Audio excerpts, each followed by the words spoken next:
Ayan, Sir Joe. Hello, Sir Joe. I have, can I ask question? To you? Ma'am, ano, your fiancé, she's working in Dubai, right, sir? Ano, sir? She was working in Dubai, right? When you are always visiting in Philippines, she's still working in Dubai. So when you file the fiancé visa, and during her, yeah, wife, okay, wife, uh, did she get police clearance from Dubai because she's living and working in Dubai?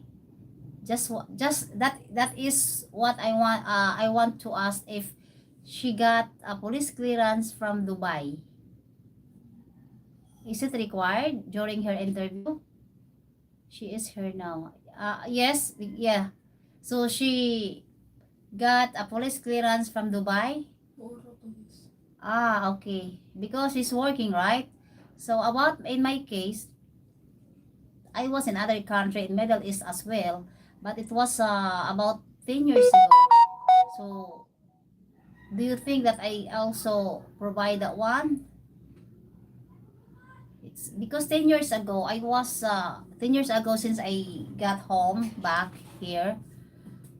So do you think when I will provide also a police clearance from the country that I went like 10 years ago? Good morning from China. Karen, shout out.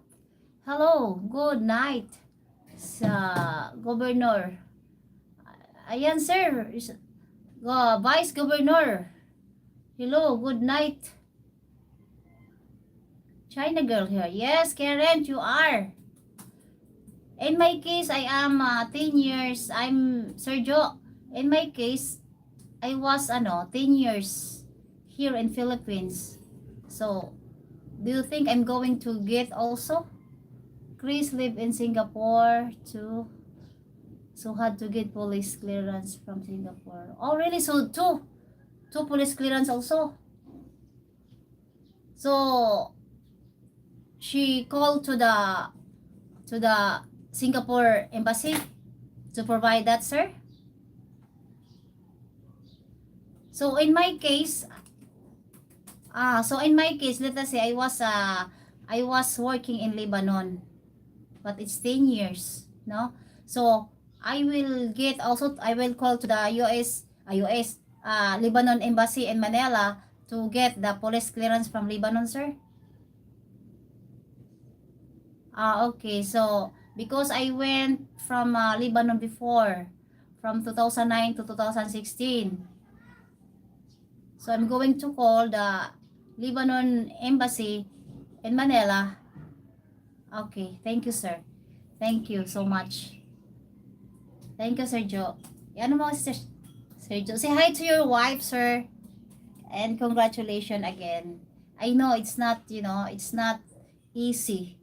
The process, when you are American and Filipina, a lot of process, and there is, sacrifice and patience, and if because you success, no, you are success already, so congratulations.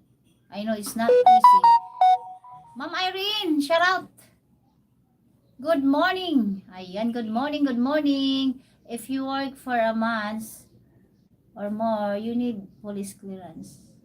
Oh, okay. So because I worked there from 2009 to 2016. You're welcome, Sir Joe. Yeah, so even it's a long time because 10 years this coming to this year, December I will be 10 years since I got home here from Lebanon. So I need okay, you need. Okay, so I'm going to call the Lebanon embassy in Manila, right?